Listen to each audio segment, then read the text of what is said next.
प्रभु यीशु मसीह के नाम में आप सभी को जय मसीह की। स्ट्रॉन्ग टावर चैनल में आप सबों का स्वागत है। प्रियो, हम ये समझें कि आज हम अपने चारों ओर अगर नज़रें उठाकर देखें तो हालात सब तरफ बिगड़े ही हुए हैं। परीक्षा की घड़ियां हर एक के जीवन में है, पर आज का मानव जो है वो थोड़े से ही परीक्षा में टूट जाता है, बिखर जाता है और उससे ऐसे ऐसे काम हो जाते हैं जो नहीं होना चाहिए। मतलब या तो वो मार देगा या मर जाएगा, डिप्रेशन में चले जाएगा। तो हमको ये समझना है। लेकिन प्रभु यीशु मसीह ने हमको एक नमूना देकर गए हैं। क्या देकर गए हैं कि जब उनकी परीक्षा हुई तो वो डगमगाए नहीं, टूटे नहीं, लेकिन उन्होंने क्या किया, परीक्षा जब उनकी हुई तो वो स्थिर रहे और परमेश्वर पिता की आज्ञाकारिता में बने भी रहे। उन्होंने मुंह से कोई गलत बात किए, ना ही शैतान को कोई उल्टा जवाब दिए। आइए इन सारी बातों को हम सीखें और ये वचन में से हम सीखेंगे जो कि लूका रचित सुसमाचार 4 अध्याय में क्या लिखा है। हम 1 से देखेंगे। वचन में लिखा है, फिर यीशु पवित्र आत्मा से भरा हुआ यरदन से लौटा और 40 दिन तक आत्मा के सिखाए जंगल में घूमता रहा, फिरता रहा और शैतान से उसकी परीक्षा होती रही। यीशु मसीह की परीक्षा हुई तो उस समय के पहले वो बपतिस्मा जब उनका हुआ तो बपतिस्मा होने के बाद जब होली स्पिरिट कबूतर के रूप में उनके ऊपर उतरा और आसमान से आकाशवाणी हुई कि ये मेरा प्रिय पुत्र है जिससे मैं प्रसन्न हूँ। सामर्थ उनको पहले मिला, पवित्र आत्मा का दान उनको पहले मिला, उसके बाद उनकी परीक्षा की घड़ी शुरू हो गई। क्यों? इसका मतलब ये है, जब हम प्रभु के पास आएंगे, जब हम प्रभु के करीब रहेंगे, उससे दानों वरदान को प्राप्त करेंगे, सामर्थ्य को, पावर को प्राप्त करेंगे, तो हमारी परीक्षा की घड़ी शुरू हो जाएगी।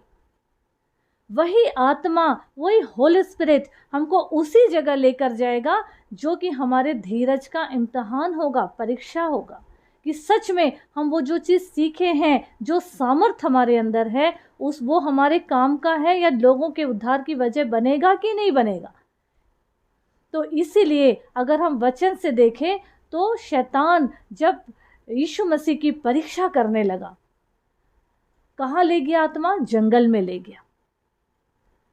तो जंगल में लेके जाने तक हमको ये समझना है कि क्या जंगल में कोई ऐसी वस्तु है जिसमें लोग लालच कर सके, या मन भाव, जिस तरह हम अगर उत्पत्ति में सीखेंगे कि जब वो फल शैतान ने हवा को दिखाया तो उस समय उसने जब देखी उस चीज़ के ऊपर वो आकर्षित हुई और आकर्षित होने के बाद उसने देखा तो उसमें क्या मन भाव यानी कि चाहने योग्य फल है, तब उसने उसको खाया। लेकिन यहाँ पे अगर हम देखें कि यीशु मसीह को जब जंगल में शैतान ले गया, वहाँ पे शैतान ने जब उसकी परीक्षा की तो उस समय क्या बोला उसने? वचन में से हम देखें जो कि भजन संहिता 51 अध्याय उसका 11 और 12 पद में क्या लिखा है, क्योंकि वो अपने दूतों को तेरे निर्मित आज्ञा देगा कि जहाँ कहीं तू जाए वे तेरी रक्षा करे, वे तुझको हाथों हाथ उठा लेंगे, ऐसा ना हो कि तेरे पाँव में पत्थर से ठेस लगे। मतलब वहाँ पे यीशु मसीह को शैतान उकसा रहा है। पहले उसने क्या बोला? उसको एक लालच दिया, क्योंकि 40 दिन और 40 रात परमेश्वर पिता यीशु मसीह बिना अन्न और खाना पीना के रहे, तो वो देह में थे और जब वो देह में थे तो उनको भूख लगी और उसी का फ़ायदा शैतान ने क्या उठाया कि ये पत्थर को बोल दे कि ये रोटी बन जाए। जब यीशु मसीह को शैतान ने कहा कि पत्थर से बोल रोटी बन जाए तो उन्होंने उनसे बहस नहीं किए, बल्कि उन्होंने वचन से ही जवाब दिए। वचन से पर प्रभु यीशु मसीह ने क्या जवाब दिए? हम व्यवस्था विवरण उसका 8 अध्याय अगर 3 पद पढ़ेंगे तो उसमें क्या लिखा है? उसने क्या कहा कि उसने तुझको नम्र बनाया और भूखा भी होने दिया, फिर वो मन्ना जिसे न तू और न तेरे पुरखा ही जानते थे वही तुझको खिलाया, इसलिए कि वो तुझको सिखाए कि मनुष्य केवल रोटी ही से नहीं जीवित रहता, परंतु जो जो वचन यहोवा के मुंह से निकलते हैं उन्हीं से वो जीवित रहता है। हमको ये जानना है कि परमेश्वर पिता ने, यीशु मसीह ने 3 बात का सामना किया। पहला, शरीर की अभिलाषा, दूसरा जीविका का घमंड और तीसरा आँखों की अभिलाषा। तो यीशु मसीह को जब वो शैतान ऐसी जगह ले गया, पूरा संसार का उसको दिखाया वैभव, और वहाँ पे क्या कहा कि ये सब कुछ मुझे दिया गया है। सारी दुनिया की वो बातें जो अपनी ओर खींचती है लोगों को, और यीशु मसीह को बोले कि तू यहाँ पे सारी चीज़ें जो देख रहा है, मुझे दंडवत कर एक बार, तो मैं सब कुछ तुझे दे दूँगा। यहाँ पे हमको ये समझना है प्रियो कि यीशु मसीह से वो किस में बात कर रहा है? वचन से। उसके दिमाग में ये चल रहा है शैतान के कि ये इंसान जो रूप में है, ये गॉड है, इनको मैं ऐसे तो बरगला नहीं सकता हूँ, वचन से ही बात करता हूँ कि तेरे पिता ने तो ऐसा बोला, तेरे पिता ने, यानी कि पिता से वो प्यार करते हैं, उसकी आज्ञा में है, तो वो पिता के शब्द से उसको बरगलाने की, बहकाने की कोशिश कर रहा है। और क्या बोले? तेरे पिता ने तो बोला है ऐसा कर वैसा कर। जब देखा कि ये मानते ही नहीं, तो उन्होंने क्या कहा कि ये सब कुछ देख और मुझे दंडवत कर, ये सब कुछ मैं तुझे दे दूंगा। एक बात समझने की है, जो खुदा ने सृष्टि किया है सब कुछ, वही चीज़ शैतान उसको देगा।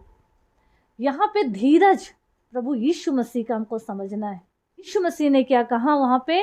वचन में लिखा है कि तू अपने परमेश्वर पिता, सिर्फ अपने खुदा की ही, अपने पिता को ही दंडवत कर। अगर हम देखें तो उसको शैतान जो है यीशु मसीह को ऊपर कंगूरे पर ले गया कि तू यहाँ से गिर जा, मतलब बरगला रहा है शैतान कि गिर जा यहाँ से तू, तो लिखा तो है कि तेरे दूत को आज्ञा देगा तेरा पिता और तुझे हाथों हाथ उठा लेंगे। यीशु मसीह ने वहाँ वचन से क्या जवाब दिया कि तू अपने परमेश्वर पिता की परीक्षा मत करना, केवल उसी की उपासना करना।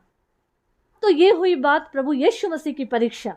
अब हमको यहाँ ये समझना है, जंगल में आत्मा क्यों ले गया?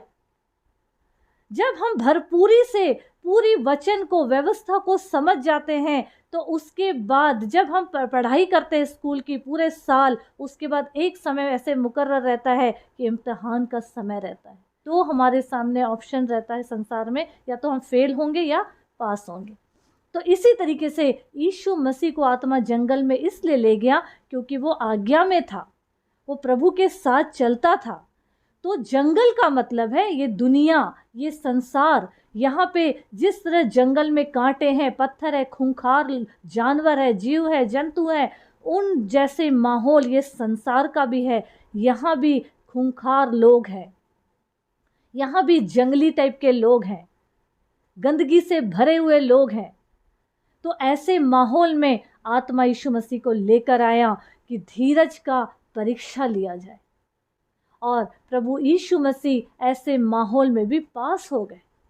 तो प्रियो, हमको ये समझना है कि प्रभु यीशु मसीह जिस तरह पास होते चले गए इम्तिहान में, आज हमको भी पास होना है, परीक्षा की घड़ी से उबरना है, जिसकी कोई कीमत नहीं है संसार में। क्योंकि पौलुस ने अपने वचनों में कहा है कि संसार की सारी चीज़ें मेरी नज़रों में एक कूड़े की तरह है, एक कचरे की तरह है।